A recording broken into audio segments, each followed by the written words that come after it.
ಈಗಾಗಲೇ ಭಾರತೀಯ ಜನತಾ ಪಕ್ಷದಿಂದ ಹೋರಾಟಗಳನ್ನು ನಾವು ಕೈಗೊಂಡಿದ್ದೇವೆ. ನಿಮಗೆಲ್ಲರಿಗೂ ಕುತೂಹಲ ಇರತಕ್ಕಂಥದ್ದು ಕೋರ್ಟು CBI ಕೊಟ್ಟಿರ್ತಕ್ಕಂಥ ವಿಚಾರ. ನಾನು ಭಾಷಣದಲ್ಲಿ ಹೇಳಿದೆ, ಯಾವುದೇ ಪಕ್ಷ ಇಲ್ಲಿವರೆಗೆ ಸರ್ಕಾರಿ ದುಡ್ಡನ್ನು ಡ್ರಾ ಮಾಡಿ ಚುನಾವಣೆಯನ್ನು ಮಾಡಿರ್ತಕ್ಕಂಥ ಉದಾಹರಣೆ ದೇಶದಲ್ಲೇ ಇಲ್ಲ. ಕರ್ನಾಟಕದ ವಾಲ್ಮೀಕಿ ನಿಗಮದ ಹಣವನ್ನು ಡ್ರಾ ಮಾಡಿ ಅದರ ದುರುಪಯೋಗ ಮಾಡಿಕೊಂಡು ಚುನಾವಣೆ ನಡೆಸಿದ್ದಕ್ಕಾಗಿ ನಾವೆಲ್ಲ ಪಾದಯಾತ್ರೆ ಮಾಡಬೇಕನ್ನೋಕ್ಕೆ ಸರ್ಕಾರದ ವಿರುದ್ಧ ಆಂದೋಲನ ಪ್ರಾರಂಭ ಮಾಡಿದ್ವಿ. ಕಾರಣಾಂತರಗಳಿಂದ ಪಾದಯಾತ್ರೆ ಆಗಲಿಲ್ಲ. ಆದರೆ ಇದು ಅನ್ಯಾಯ ಇದು ಅಂಥೇಳಿ ನಾನು, ರಮೇಶ್ ಜಾರಕಿಹೊಳಿಯವರು, ಕುಮಾರ್ ಬಂಗಾರಪ್ಪನವರು, ಬಸವನಗೌಡ ಪಾಟೀಲ್ ಯತ್ನಾಳ್ ಅವರು ಇದನ್ನು CBI ಎನ್ಕ್ವೈರಿ ಮಾಡಬೇಕು. ಎರಡೆರಡು ಎನ್ಕ್ವೈರಿ ಸರಿಯಲ್ಲ ಅಂತ SITನೂ ರಚನೆ ಆಗಿದೆ ಮತ್ತು ಕೋರ್ಟ್ ಬ್ಯಾಂಕಿನ ರಿಕ್ವೆಸ್ಟ್ ಮೇಲೆ CBI ಎನ್ಕ್ವೈರಿನೂ ಕೂಡ ಮಾಡ್ತಾ ಇದ್ದದ್ದನ್ನು ಗಮನಿಸಿತ್ತು. ಹಿಂದೆ ಯಾವುದೋ ಕಾರಣಕ್ಕೆ CBI ಎನ್ಕ್ವೈರಿಗೆ ಅನುಮತಿ ಕೊಡಲಿಲ್ಲ, SITನೇ ಮಾಡಬೇಕು ಅಂತ ಹೇಳಿದರು. ನಾವು ಪಬ್ಲಿಕ್ ಇಂಟ್ರೆಸ್ಟ್ ಲಿಟಿಗೇಷನ್ ಹಾಕಿ ಇದು ಸರಿ ಹೋಗಲ್ಲ, ಇಲ್ಲಿ ಫೈನಾನ್ಷಿಯಲ್ ಅಪ್ರಾಪ್ರಿಯೇಷನ್ ಆಗಿದೆ, ಇದನ್ನು ಎನ್ಕ್ವೈರಿ ಒಂದೇ ಏಜೆನ್ಸಿ ಮಾಡಬೇಕು ಮತ್ತು CBI ಮಾಡಬೇಕು ಅಂತ ಪ್ಲೀ ಮಾಡಿದ್ವಿ.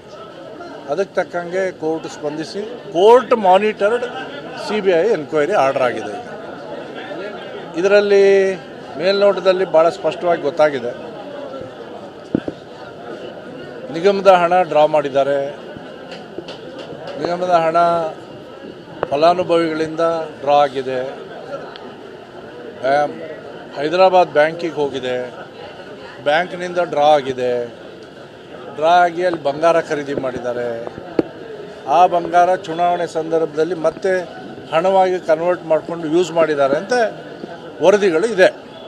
ಇನ್ನೂ ಇದನ್ನು ಡಿಟೇಲ್ ಆಗಿ ಹೋಗಬೇಕು.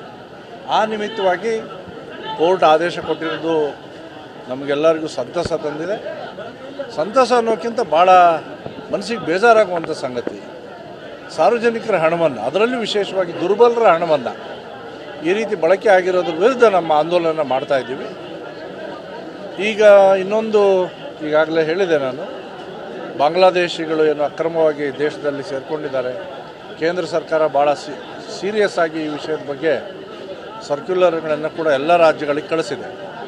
ಕರ್ನಾಟಕ ಸರ್ಕಾರಕ್ಕೂ ಈ ಬಗ್ಗೆ ಸುತ್ತೋಲೆಗಳು ಬಂದಿದೆ. ಕರ್ನಾಟಕ ಸರ್ಕಾರಕ್ಕೆ ನಾನು ಒತ್ತಾಯ ಮಾಡ್ತೀನಿ, ಯಾವುದೇ ಕಾರಣಕ್ಕೂ ನೀವು ಯಾವ ಉದ್ದೇಶದಿಂದನೂ ಈ ಅಕ್ರಮ ವಲಸಿಗರನ್ನ ದೇಶದಲ್ಲಿ ಬಿಡಬಾರ್ದು. ದೊಡ್ಡ ಸಂಖ್ಯೆಯಲ್ಲಿ ಬಾಂಗ್ಲಾದೇಶದವರು ಇದ್ದಾರೆ.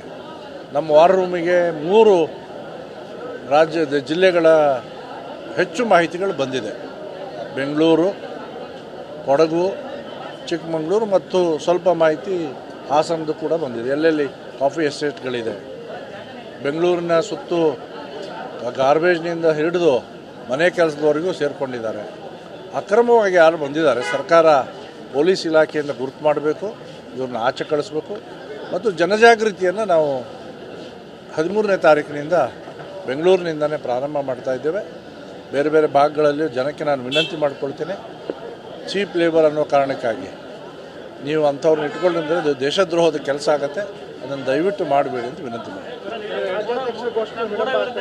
ಎಲ್ಲರನ್ನೂ ಸೇರಿಸ್ಕೋತೀವಿ ನಾವು, ಯಾರು ಬರಲಿ.